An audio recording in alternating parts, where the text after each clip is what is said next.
Hello guys, welcome to another video in my channel. अभी हम जिस मैच के बारे में बात करने वाले हैं वो है कल सुबह को होने जाने वाला सुपर स्मैश का मैच, जो कि होने जा रहा है नॉर्दर्न डिस्ट्रिक्ट्स और ऑकलैंड के बीच में। तो काफ़ी दिनों के बाद नॉर्दर्न डिस्ट्रिक्ट्स का मैच जो है होने जा रहा है। लास्ट मैच में इन्होंने कैंटरबरी से हार का सामना किया था, जहां पर बैटिंग कोलैप्स उनको सहना पड़ा था। बॉलिंग उतना बुरा तो नहीं था, लेकिन बैटिंग उतना अच्छा मतलब बहुत ही खराब हुआ था, जिसकी वजह से उनको हारना पड़ा। ऑकलैंड ने लास्ट मैच वेलिंगटन को हराया था, और एक अनएक्सेप्शनल बैटिंग परफॉर्मेंस या फिर वन मैन आर्मी कहा जाए, रॉबर्ट ओटोनेल को, और थोड़ा सा कंट्रीब्यूशन किया था कोल ब्रिक्स ने भी। उनके बैटिंग के ऊपर डिपेंड करके उन्होंने जो मैच है जीता था। और काफ़ी सही परफॉर्मेंस था, और काइल जेमिसन ने आके काफ़ी अच्छा कंट्रीब्यूशन करा था। ऐसा तो नहीं बहुत बड़ा कुछ उन्होंने कर दिया, लेकिन एक विकेट निकालना, टाइट बॉलिंग भी करा, और मिडिल ऑर्डर में आके उन्होंने कोलैप्स होने से बचाया, एक तरफ से साझेदारी को बना के रखा रॉबर्ट ओटोनेल से। तो काफ़ी अच्छा रोल निभाया उन्होंने, ठीक है ना। भले ही आपको शायद बहुत बड़ा कुछ उनका रोल ना देखने मिले जाए, कि शायद बंच से विकेट ना निकाले हो या बहुत ज़्यादा रन नहीं बनाए हो, लेकिन एक अच्छा बैलेंस उन्होंने बना के रखा था। अभी क्या है कि ऑकलैंड की तरफ से बेन लिस्टर, जो काफ़ी कंसिस्टेंटली विकेट्स निकाल रहे थे रिसेंट टाइम्स में, लास्ट मैच में 2 विकेट निकाला था, वो अवेलेबल नहीं होने वाले हैं। तो ये एक स्लॉट होगा जहाँ पर मुझे लगता है थोड़ा सा कमज़ोर होना पड़ेगा ऑकलैंड को। और पेस अटैक में जेमिसन के अलावा बाकी जो बॉलर्स हैं उनके ऊपर बहुत ज़्यादा प्रेशर आने वाला है। लास्ट मैच में भी हमने ये चीज़ नोटिस करी, जेमिसन काफ़ी कंसिस्टेंट थे। बेन लिस्टर भी, अगर मैं पहले 2 ओवर को हटा दूं तो उसके बाद थोड़े से बहक गए थे, उतना अच्छा उनका नहीं था। और बाकी दंडू फंड्स ने तो बहुत रन लुटाए थे, सिन सोलिया ने भी कुछ खास बॉलिंग नहीं कराई थी। तो ये चीज़ें इनके सपोर्ट में नहीं गई है अभी तक, ठीक है। 2 विकेट भले ही निकाला सिन सोलिया ने, लेकिन जब डेथ ओवर में लास्ट ओवर में उनकी बॉलिंग करने का मौका मिला था, तब भी वो कुछ खास नहीं कर पाए थे। तो यहाँ पर थोड़ा सा मुझे लगता है वीकनेस आ सकता है। स्पिन डिपार्टमेंट उनका अच्छा तो है, लेकिन आदित्य अशोक काफ़ी टाइम हो गया है इनको विकेट नहीं मिले हैं। नहीं तो मैं हमेशा कहता हूँ कि इनके पास एबिलिटी होती है बंच से विकेट निकालने की, लेकिन लास्ट मैच में उतनी अच्छी कुछ उन्होंने बॉलिंग नहीं कराई, और सिर्फ 2 ओवर का बॉलिंग उनको मिला था। तो अभी देखते हैं कि आगे क्या क्या चीज़ होता है और किस पॉइंट्स के ऊपर हम यहाँ पर काम कर सकते हैं। वेदर, बारिश के चांसेस थोड़े बहुत हैं, ठीक है ना। अभी लिए तो मुझे लग रहा है कि मैच के टाइम पे शायद बारिश नहीं हो, लेकिन अभी वेदर है, चेंज हो सकता है, क्लाउडी रहेगा फॉर श्योर। तो देखना पड़ेगा कि मैच के टाइम पे क्या होता है। आखिरी 5 मैचों की बात करें तो नॉर्दर्न डिस्ट्रिक्ट यहाँ पर 5-0 से आपको इस फिक्चर में आगे होती हुई दिख जाएगी। देखते हैं जब ये दोनों टीमें आमने सामने हुई हैं आखिरी 5 मैचेस में, तो क्या क्या चीज़ हुआ है, और ऑकलैंड इतनी क्यों पीछे चल रही है इस फिक्चर में। तो स्टार्ट करते हैं यहाँ से। 2020 का मैच है, ऑकलैंड ने बना था 170, जो डिसेंट स्कोर है। करंट स्कोर में वैसे कोई नहीं है, वर्मा भी अवेलेबल नहीं है, जिनके रिकॉर्ड अच्छे थे। भाई कुगलैंड के 1 विकेट, नॉर्दर्न डिस्ट्रिक्ट ने चेस कर लिया, अभी 1 ओवर हाथ में रख के, जहाँ पे करंट स्क्वाड में कोई अवेलेबल नहीं है जो मेजर स्कोरर से। लेकिन कुगलैंड और साइफर्ट आपको दिया, जेमिसन इस फिक्चर में अच्छे रिकॉर्ड होल्ड करते हैं, स्पेशली बॉलिंग सेकंड में। ये मोस्टली इन्होंने बॉलिंग कराई है और रेगुलरली विकेट भी निकाला हुआ है, लेकिन ओवरऑल उनकी बॉलिंग उतनी अच्छी नहीं थी, जिसकी वजह से नॉर्दर्न डिस्ट्रिक्ट ने यह मैच जीत दिया, और एक हाई स्कोरिंग एनकाउंटर हमें यहाँ पर देखने मिला। अगला मैच ही ऑकलैंड में हुआ, फिर से हाई स्कोरिंग एनकाउंटर। 14 ओवर में 140 रन बनाया था ऑकलैंड ने, लेकिन उसको भी चेस कर लिया। रॉबर्ट ओटोनेल, कुछ स्कोर्स इनके हैं, कुछ मैचेस में आपको रॉबर्ट ओटोनेल अच्छा करते हुए दिख जाते हैं बैटिंग फर्स्ट में स्पेशली। जहाँ पर बॉलर में से कुगलैंड वापस से है, बाकी से को साउदी सैंडनर अवेलेबल नहीं है। नॉर्दर्न ने इसको भी चेस कर लिया, सैंडनर के बल्लेबाजी यहाँ पर दिख जाती है, बाकी सोमरवाइल अवेलेबल नहीं है। जेमिसन फिर से, और राष्ट्रपराग के 1 विकेट जो करंट स्क्वाड में अवेलेबल है, और हो सकता है कि कल के मैच में वो खेल भी जाए। और दोनों ही मैच में हमें दोनों टीम की तरफ से अच्छी बल्लेबाजी देखने मिली, लेकिन नॉर्दर्न डिस्ट्रिक्ट्स ने यहाँ पर अपर हैंड रखा। अगला मैच हैमिल्टन में हुआ, ये एक और ग्राउंड होता है नॉर्दर्न का। ऑकलैंड की बैटिंग यहाँ पर भी डिसेंट रही थी, इतनी कंसिस्टेंटली अच्छी बैटिंग आपको नॉर्थ ऑकलैंड की तरफ से देखने जनरली नहीं मिलती है। रॉबर्ट ओटोनेल वापस यहाँ पर कुछ स्टार्ट ले रहे हैं, बाकी चैपमैन जो कि करंट स्क्वाड में अवेलेबल नहीं है। बॉलरों में से कोई भी यहाँ पर करंट स्क्वाड में अवेलेबल नहीं है, और उतना अच्छा कोई यहाँ पर बॉलिंग का इफेक्ट भी नहीं रहा था। हालांकि नॉर्दर्न डिस्ट्रिक्ट ने यहाँ पर भी फिर से जीत हासिल कर ली, करंट स्क्वाड में कोई नहीं है। लेकिन राष्ट्रपराग एक और बॉलर जिनको आप नोटिस कर सकते हो, लॉन्गर फॉर्मेट्स में इनके रिकॉर्ड्स अच्छे होते हैं। जेमिसन फिर से 1 विकेट, और दंडू फंड्स जो कल के मैच में खेल भी सकते हैं, और उनको रिप्लेस भी किया जा सकता है, स्क्वाड में तो है, इन्होंने विकेट्स निकाला था। सेकेंड लास्ट मैच, यहाँ पे भी ऑकलैंड की बैटिंग डिसेंट थी, हालांकि 10 विकेट उन्होंने खोए जरूर थे, लेकिन 165 कम स्कोर नहीं होता है बाई एनी मीन्स। वार्कर, ये नाम थोड़ा गौर से देखना पड़ेगा, भाई के पास कोई फॉर्म नहीं है, ठीक है। इस सीजन में बहुत ही खराब हालत में चल रहे हैं, लेकिन लेकिन लेकिन कुछ बातें होंगी इनके बारे में बताऊंगा। रॉबर्ट ओटोनेल फिर से कुछ रन है। कुगलैंड एक काफ़ी कंसिस्टेंट विकेट टेकर के तौर पर आपको यहाँ पर दिख रहे हैं, और इसके अलावा जो वाकर, एक और नाम जिनको नोटिस में रखना है, स्पेशली इस ग्राउंड पे कैसे क्यों आगे बताऊंगा मैं। नॉर्दर्न डिस्ट्रिक्स ने वापस से यहाँ पर चेस कर लिया। लीड करने वाले प्लेयर्स से कार्टर और कॉलिन ग्रैंडम। बॉलरों में से डेलपोर्ट आपको दिख जाते हैं जो करंट स्क्वाड में अवेलेबल है, बाकी कोई भी बॉलर अवेलेबल नहीं है। नोटिस करने वाली बात यह है कि ऑकलैंड की तरफ से 2 बॉलर्स मेजरली आपको दिखे थे जो करंट स्क्वाड में अवेलेबल है, रस्टब्राक और काइल जेमिसन। अभी डेलपोर्ट तीसरे बॉलर के तौर पर आए हैं और यहाँ से नॉर्दर्न की तरफ से खाली आपको कुगेलैंड दिखे हैं और जो वाकर इस मैच में ऐड हुए हैं।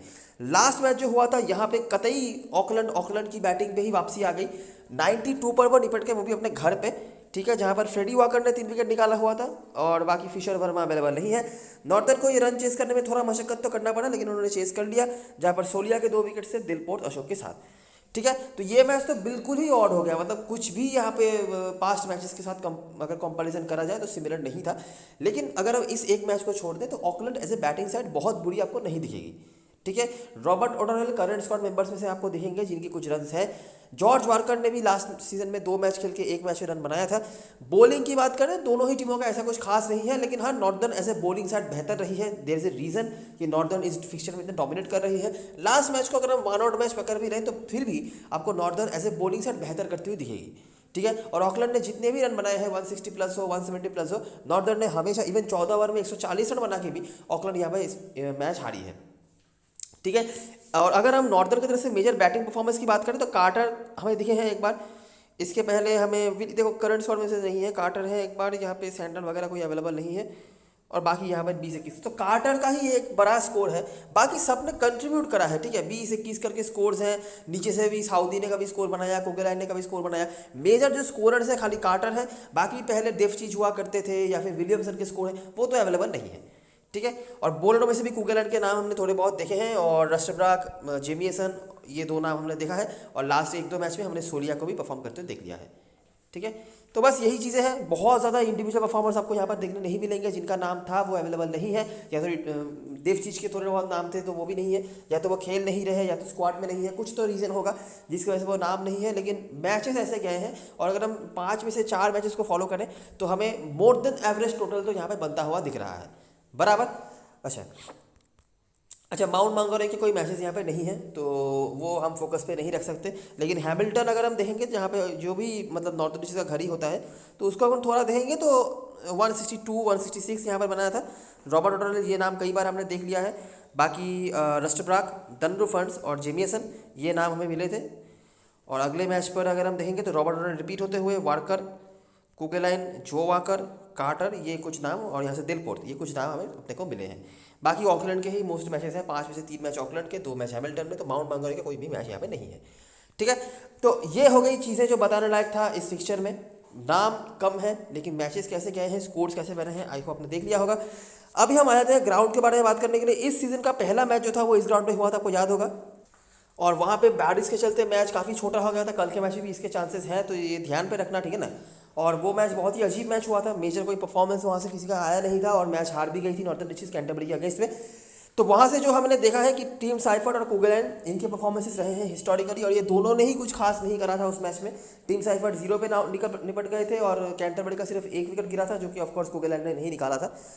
अगर हम बाकी मैचेस को फॉलो करें कि यहाँ पर कैसे कैसे मैचेस हो रहे हैं, किस तरह के बॉलर्स को हेल्प मिल रहा है, हेड टू हेड में तो हमें कुछ मिला नहीं, तो यहाँ से देख लेते हैं।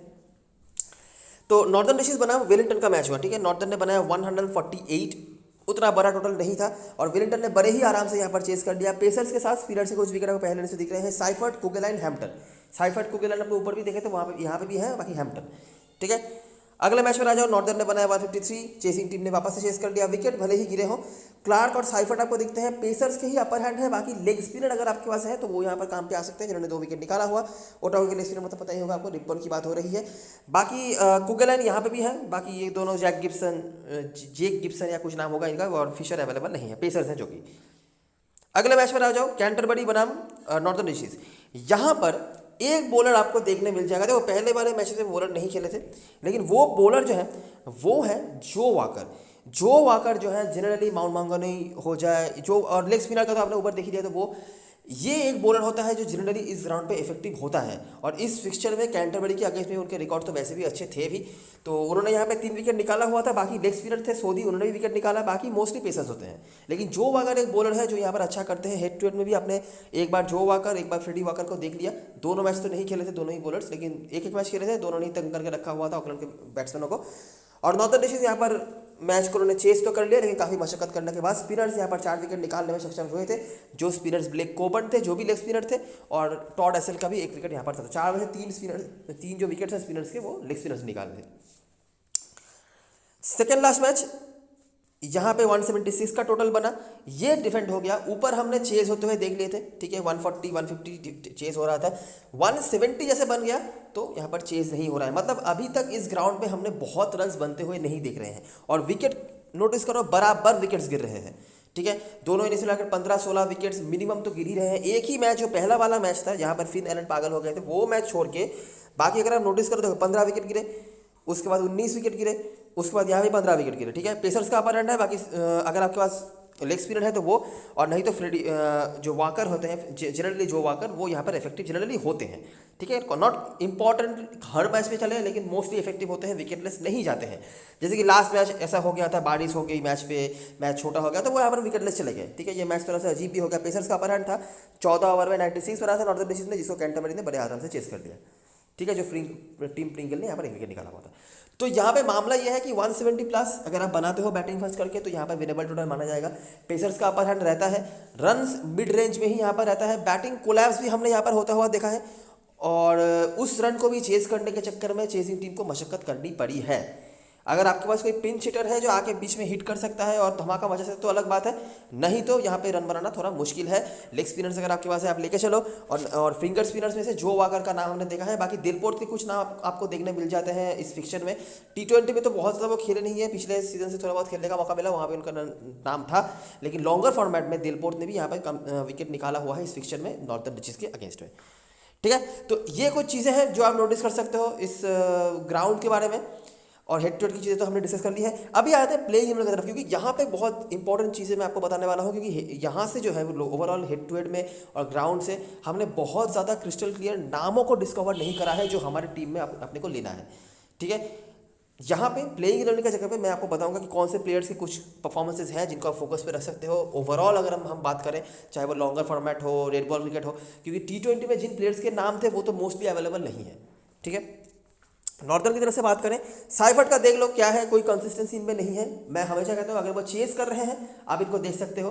तो बैटिंग सेकंड में साइफर्ट की तरफ देख सकते हो। कैटन क्लार्क का भी कंसिस्टेंट कुछ परफॉर्मेंस नहीं है, कभी कभार रन है, कभी कभार नहीं।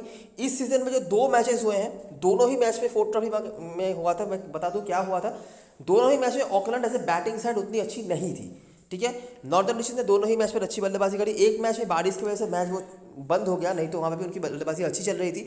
वहाँ पे भी एक मैच वो चेस कर रहे थे यहाँ पे, तो साइफर्ट ने रन बनाए थे। कैटन क्लार्क दोनों ही मैच में खास कुछ नहीं कर पाए थे। एक बल्लेबाज जो होगा वो है जीत रवाल। जीत रवाल की पुराने टीम के अगेंस्ट में यहाँ पर मैच की बात हो रही है, याद रखना ये ऑकलैंड में खेलते थे पहले, तो इनके परफॉर्मेंसेज काफ़ी डिसेंट रहते हैं। मोस्ट ऑफ द टाइम भी आपको रन बनाते दिख जाते हैं। दूसरे बैट्समैन होंगे जो कार्टर, इनके भी हेड टू हेड में रिकॉर्ड अच्छे होते हैं। और माउंट मांगानुई में ओवरऑल अगर बात कर लीजिए, देखो T20 के तो ज़्यादा मैचेस है नहीं, मैं अगर ओवरऑल बात करूं, चाहे वो रेड बॉल क्रिकेट हो, फोर्थ ट्रॉफी हो, तो जो कार्टर आपको अच्छा करते दिख जाते हैं। लास्ट मैच में भी उन्होंने अच्छा बल्लेबाजी करा था। मैच छोटा हो गया था लेकिन वहाँ भी उन्होंने 27 रन की इनिंग्स खेली थी, ठीक है। तो ये 2 प्लेयर्स हैं जिनके ऊपर आप फोकस रख सकते हो। टीम साइफर्ट को तो बता ही दिया मैंने, इनकन्सिस्टेंट है, हिट और मिस है। कूपर भी वही है, कभी कभार उनके रन्स होते हैं, लेकिन शायद कूपर के पहले मैं इन दोनों बैट्समैनों को कंसीडर करूं। ब्रेट हैम्पटन एक और प्लेयर है जिनको आप छोड़ना नहीं चाहोगे, कुगेलैंड एक और प्लेयर, क्रिश्चियन क्लार्क एक और प्लेयर है जिनका रोल बहुत बढ़िया हो रहा है। इवन रिसेंटली जो फोर्थ ट्रॉफी का मैच हुआ था, वैगनर से भी ज़्यादा इंपॉर्टेंट रोल उन्होंने प्ले करा था, और बैटिंग भी थोड़ी बहुत कर लेते हैं, तो काफ़ी अच्छी तरीके से टीम इनको यूज़ कर रहे हैं। रिकॉर्ड तो कुछ नहीं है इनका, लेकिन परफॉर्मेंस बहुत अच्छा चल रहा है। नीचे आएंगे तो नील वैगनर है। T20 में मैंने तो बहुत दिनों के बाद नील वैगनर को खेलने देखने वाला हूँ कल, क्योंकि बहुत टाइम तक वो खेले नहीं थे। ये भी पॉसिबिलिटी है कि इनको नहीं भी खिलाया जाए, चांसेस कम है, लेकिन ये हो सकता है। क्यों हो सकता है? क्योंकि नॉर्दर्न डिस्ट्रिक्ट की टीम जनरली 3 स्पिनर्स खिलाती है, और उनके स्क्वाड में है भी 3 स्पिनर्स। जो वाकर, फ्रेडी वाकर तो थे ही, बाकी ड्राइसडेल। तो अगर वैगनर खेलते हैं तो शायद ड्राइसडेल ना खेले, इसकी पॉसिबिलिटी है। तो देखना पड़ेगा क्या करती है टीम, लेकिन मुझे लगता है शायद खेल जाए। लेकिन ये भी हो सकता है कि नहीं भी खेले, क्योंकि ऑलरेडी टीम के पास 3 पेसर्स हैं, ठीक है ना।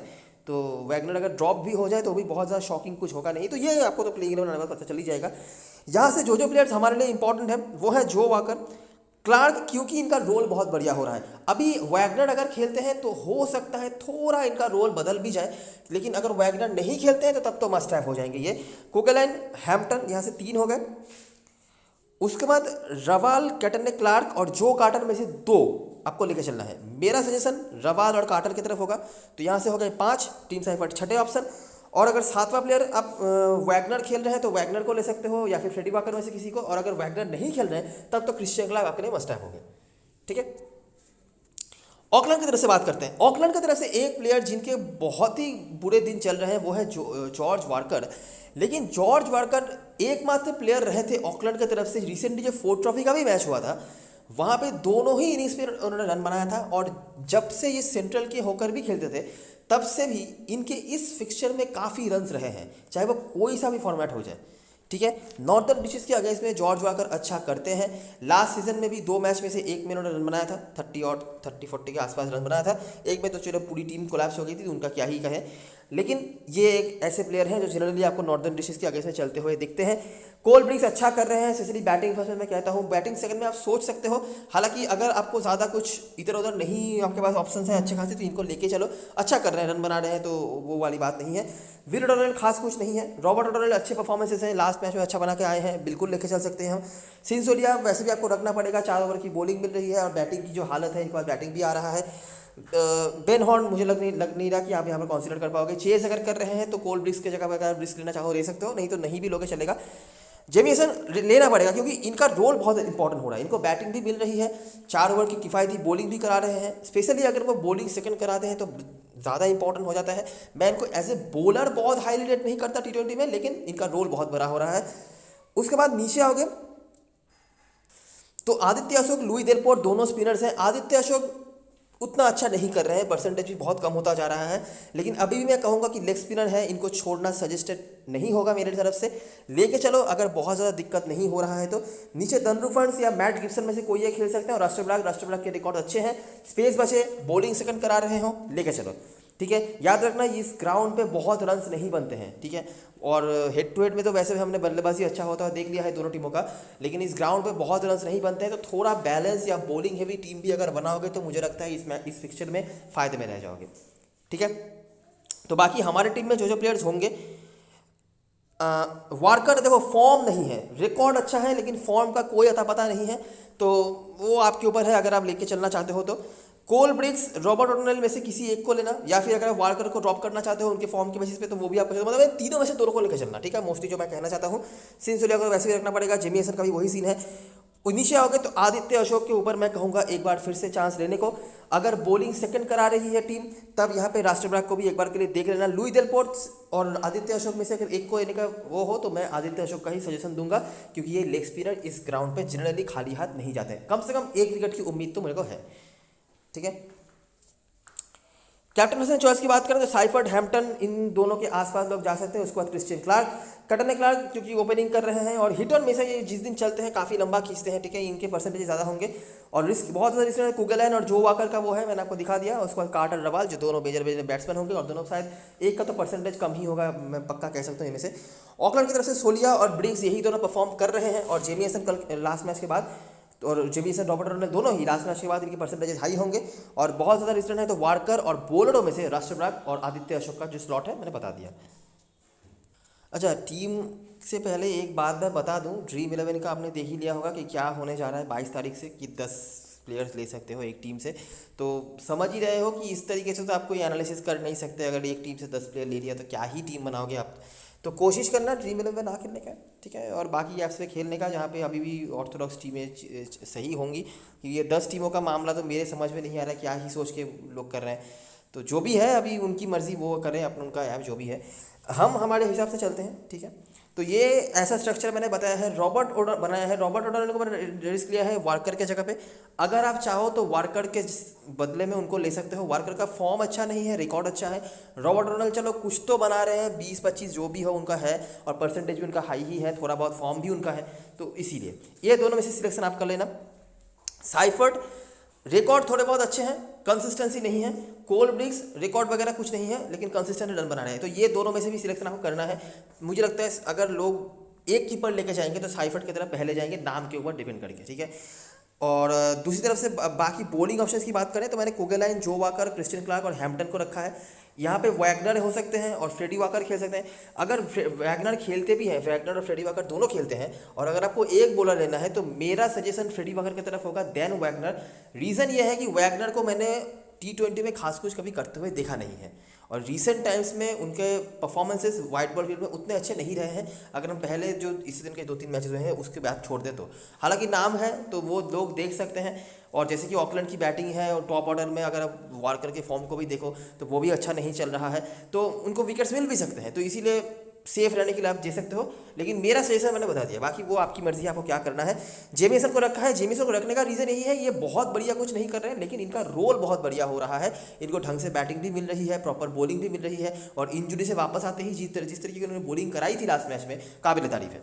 ठीक है, और आदित्य अशोक जो हमारे लेग स्पिनर होंगे उनको मैं नहीं छोड़ना चाहता, इसी तरह रख लिया है। और सोलिया का तो देख रही हो आप कि वो क्या इनके ऊपर रोल आ रहे हैं, डेथ ओवर में बॉलिंग भी मिल रही है। अगर जो बाकी पेसर्स हैं जैसे कि राष्ट्रप्राग हो गए, या फिर कल के मैच में शायद गिब्सन या तंडुल फैंस, वो जो स्लॉट है अगर वहाँ पे बॉलिंग सही हो जाए तो सीन सोलिया को लास्ट ओवर की बॉलिंग नहीं मिलेगी।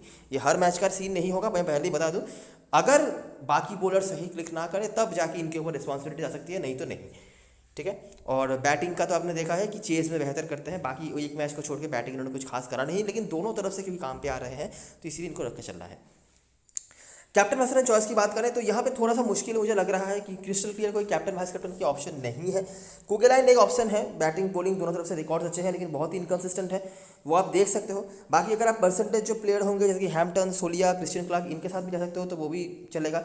बड़ी लीग खेल रहे हो तो जो वाकर, इनके ऊपर ट्राई जरूर करना, कार्टर के ऊपर ट्राई कर लेना, वार्कर के ऊपर ट्राई कर लेना बड़ी लीग में, छोटी लीग में गलती से भी नहीं क्योंकि इनका फॉर्म अच्छा नहीं है, और आदित्य अशोक। ठीक है, ये 4 नाम मैंने बता दिए, जो वाकर, कार्टर, वार्कर और आदित्य अशोक, इनको बड़ी लीग में डेफिनेटली 1-2 टीम में कैप्टन बना के छोड़ देना।